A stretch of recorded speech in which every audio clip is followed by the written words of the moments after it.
As a music producer আসলে আমাদের first collaboration.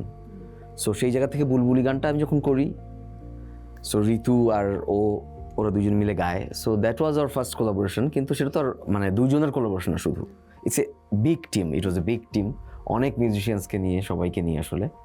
এরপরেও সেকেন্ড সিজনেও কুক স্টুডিও দেখবেন যে আরও একটা গান করি আমি, দাঁড়ালে দুয়ারে, এটা ঈশান আরও গিয়েছিল। সো ওইভাবেই হয়ে গেছে, ওই জুটি গড়ে তুলবো এইটা কখনোই ছিল না দৃষ্টিভঙ্গিতে, কিন্তু ওই ভালো লাগার জায়গাটা ছিল, পারস্পরিক শ্রদ্ধাবোধটা তো ছিলই।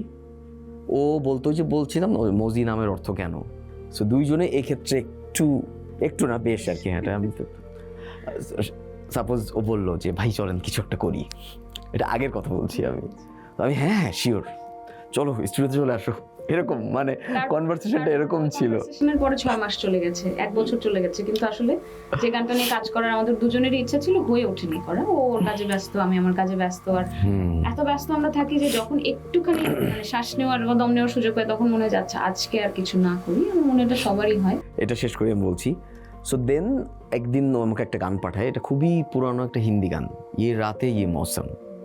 সো আমিও এটা খুব ভোরবেলার দিকে আমি শুনি, এবং শুনে আমারও অনেক ভালো লাগে গানটা। দেন আমি পরবর্তীতে স্টুডিওতে গিয়ে গিটারে একটা জিনিস বাজাচ্ছিলাম এবং রেকর্ডও করে ফেলি, এবং তারপরে ওই দিনই ওকে কল দিই যে চলে আসো স্টুডিওতে, আমি একটা ভালো লাগছে আমার, মানে I mean the mood, feeling কাজ করছে, মানে ইটস র্যান্ডমলি ইট হ্যাপেন্ড। মানে মুড তো সবসময় আসলে আসে না, মানে চাইলেই আজকে আমি একটা গান করবো এটা আসলে হয় না। আমি যেটা বলি যে নাজিল হতে হয় বা আসতে হয় ওটা প্রকৃতি থেকে। তো তারপরে ওর আশা, তারপর আমি গেলাম, তারপর আমরা দুজন মিলে বসলাম, গানটা নিয়ে একটু জ্যাম করলাম, তারপর ওটা আপলোড দেওয়ার পর ফেসবুকে মানে তখন ফিনোমিনাল আমরা রেসপন্স পেয়েছি ফ্রম দ্য অডিয়েন্স, এন্ড আমাদের কারো আসলে ওটা কল্পনাতে ছিল না। কারণ যে এত রেসপন্স পাবো। আরেকটা বাস্তবতা হচ্ছে যে বাংলাদেশের সোশ্যাল মিডিয়াতে তো আসলে খুব বেশি কন্টেন্ট কোনগুলো ভাইরাল হয় যেগুলোতে অনেক কন্ট্রোভার্সি থাকে বা ব্যাপার, এই গান দিলে আসলে মানুষ খুব একটা দেখে না, বা শোনার আগ্রহ বা সময় কোনোটাই কারণ নাই। তো ওই গানটা এত বেশি সবাই ভালোবাসলো, তারপরে আমরা দুজন ঠিক করলাম যে আচ্ছা তাহলে আমরা একটা প্রথমে ভাবলাম যে একটা ইউটিউব চ্যানেল করি, ওখানে আসলে আমাদের ফ্রেন্ডসদের এন্ড ফ্যামিলির অনেক পোস্ট ছিল। তো এবং তারপরে মনে হলো যে আচ্ছা let's create this band together, because it's amazing. মানে আমাদের দেশে আসলে এই আর্টিস্ট কোলাবোরেশনের জায়গাটা এখনো আমি বলবো যে অনেকখানি লিমিটেড, বা কেউ ওভাবে ভাবছে না, সবাই বেশি সোলো ক্যারিয়ারের দিকে ফোকাস করছে।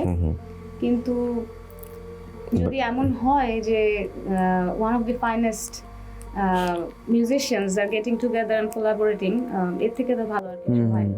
যদিও it's more than a collaboration is a different thing, band is a different thing, because band is something like you signed up for your মানে হোল লাইফ, অর মানে অনেক বড় কমিটমেন্ট, আসলে নেক্সট লেভেল কমিটমেন্ট। তাহলে originals কবে পাচ্ছি আমরা? We have been working on our originals.